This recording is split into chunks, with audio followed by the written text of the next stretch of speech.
Julia, that's enough dessert. Julia, focus on your studies. Julia, you have a curfew. Welcome home, darling, Grandma said, wrapping me in arms that smelled like sugar and unconditional love. You look too thin. Come, eat whatever you want. My name is Julia, and this is the story of how I traded one prison for another, thinking I was buying my freedom.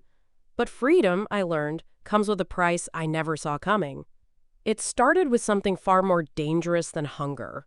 It started with control, rebellion, and a desperate craving to finally breathe.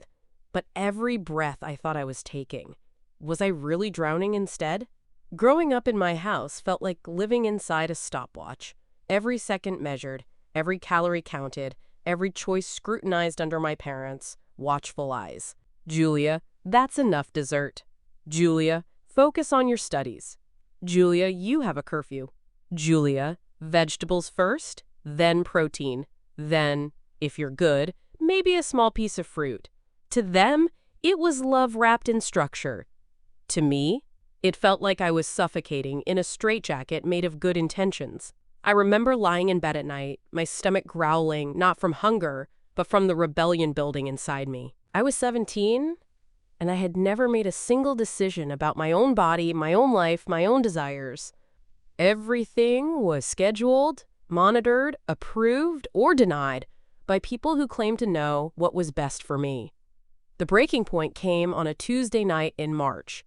I'd scored 98% on my calculus exam, not the 100% my parents expected.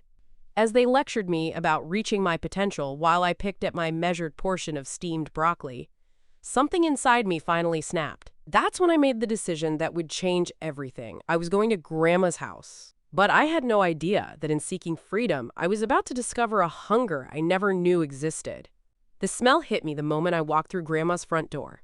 Butter, cinnamon, vanilla, and pure, unapologetic indulgence. Her kitchen table groaned under the weight of chocolate chip cookies still warm from the oven, a 3-layer cake with frosting thick as snow, and pies that looked like they belonged in magazine photos. Welcome home, darling, Grandma said, wrapping me in arms that smelled like sugar and unconditional love.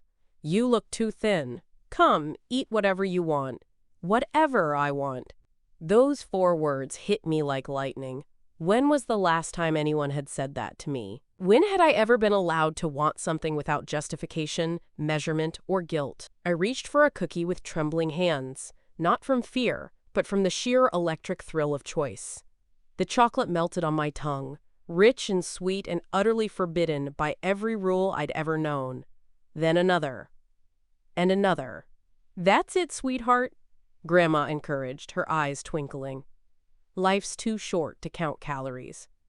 For the first time in my 17 years, I felt truly free. I was making my own choices, feeding my own desires, living by my own rules. The weight of my parents' expectations seemed to lift with every bite. I stayed up until midnight that first night, sampling everything on that magical table. Cake that made my eyes roll back in pleasure. Cookies that crumbled sweetly between my teeth. Pie filling that felt like happiness made edible. But as I finally stumbled to bed, my stomach fuller than it had ever been, I couldn't shake a tiny voice in the back of my mind whispering a question that made my blood run cold. With every bite, was I opening a door I might never be able to close? Days blurred into weeks at Grandma's house, and each one felt like a small rebellion against everything I'd ever been taught. Morning pancakes drowning in syrup. Afternoon ice cream breaks. Midnight raids on the cookie jar that Grandma kept mysteriously, perpetually full. My phone buzzed constantly with calls from my parents, but I let them go to voicemail. Their worried voices felt like echoes from another life, a life where I measured my worth in test scores and portion sizes. The changes started slowly. My jeans felt snug after the first month. By month 2, I needed new clothes entirely. Grandma took me shopping with a gleeful smile, buying me flowing dresses and elastic waistbands, telling me I looked healthy and happy. And I was happy, wasn't I? 150 pounds. The scale at Grandma's house became my secret confession booth. I'd step on it after my morning shower, watching the numbers climb like a perverse countdown to something I couldn't quite name. 200 pounds. My old friends from school started commenting on my social media photos, their quote, messages, barely masking their shock. I deleted the comments and posted more pictures of Grandma's incredible desserts, 250 pounds. Walking up the stairs left me breathless. Grandma installed a chairlift for when she got older, but we both knew who it was really for. 300 pounds. My body had become something foreign to me. Soft where it used to be firm. Slow where it used to be quick. But still, every meal felt like a small victory against the voices in my head that sounded suspiciously like my parents. 400 pounds. The mirror in my room became my enemy. I covered it with a sheet, telling myself it was because the lighting was bad. But late at night, when the house was quiet and I was alone with my thoughts and my secret stash of chocolate, I wondered what I was really hiding from. 500 pounds. The day I hit this number, I sat on my reinforced bed and stared at the scale in disbelief. How had this happened? When had eating stopped feeling like freedom and started feeling like, what? Necessity? Compulsion? Addiction? But the question that terrified me most wasn't how I'd gotten here. It was whether I wanted to go back. Because somewhere in those months of unrestricted indulgence, food had stopped being about rebellion and started being about something else entirely. Julia thought she was free. But was she really?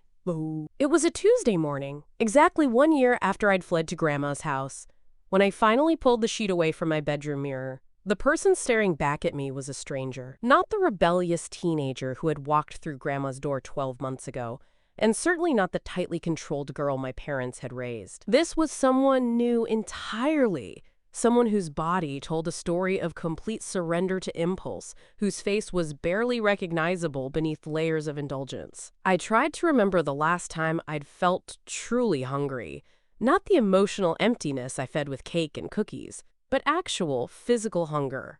I couldn't.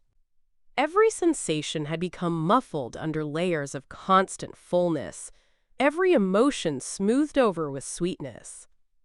My phone sat silent on my nightstand. My parents had stopped calling months ago, their final voicemails a mixture of hurt, anger, and desperate love that I'd been too proud to acknowledge. My friends had moved on to college, to lives I could no longer imagine fitting into. Standing there at 500 pounds, struggling to catch my breath from the simple act of pulling away a bedsheet, I finally understood what I'd traded for my freedom. My parents hadn't been cruel. They'd been afraid of exactly this. They'd seen something in me, some tendency toward extremes, and tried to build walls to protect me. But I'd mistaken their boundaries for bars, their concern for control. The truth hit me like ice water. My parents weren't holding me back. They were holding me up. Freedom without boundaries wasn't freedom at all. It was chaos dressed up in pretty justifications. Real freedom, the kind worth having, required the strength to say no to yourself, not just the power to say yes to everything. I thought about the girl I used to be, with her measured portions and scheduled meals. Had she really been so miserable? Or had I confused structure with suffering, discipline with imprisonment? Now, trapped in a body that felt like a prison I'd built brick by brick, bite by bite, I understood what my parents had been trying to tell me all along.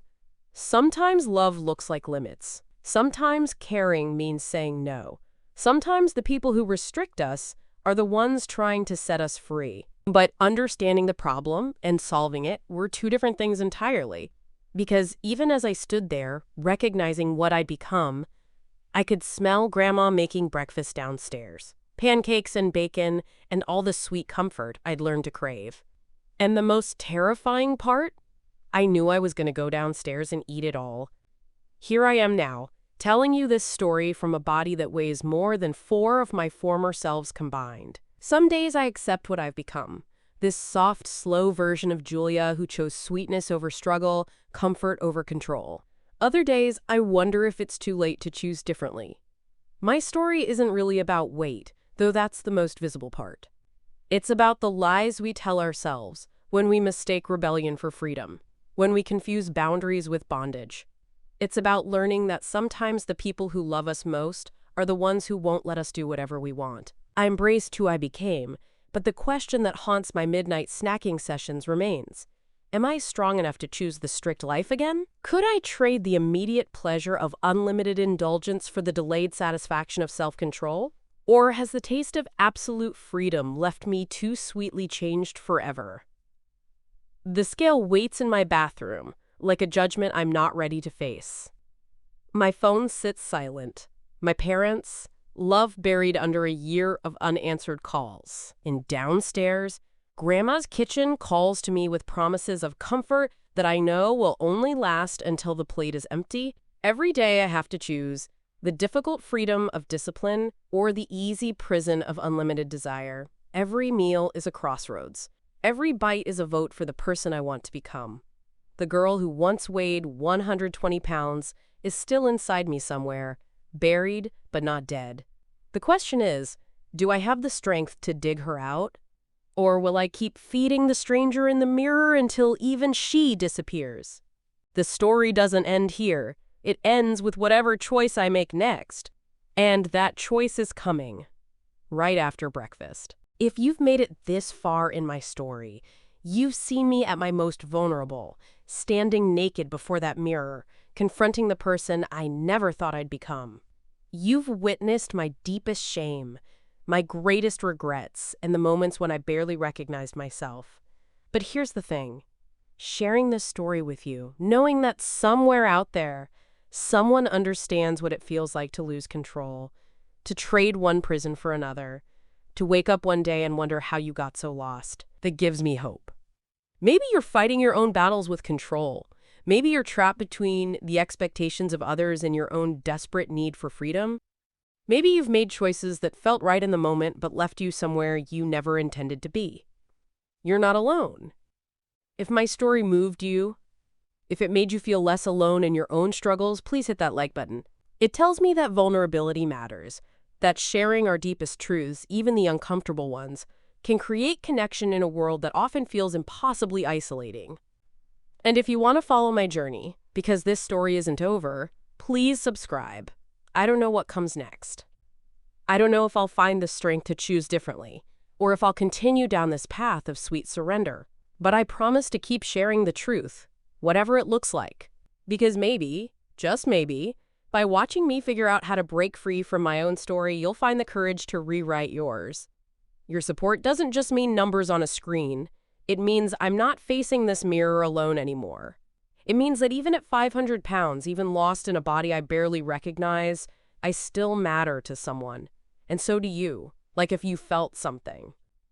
Subscribe if you believe in second chances. Share if you think someone else needs to hear that they're not alone in their struggle.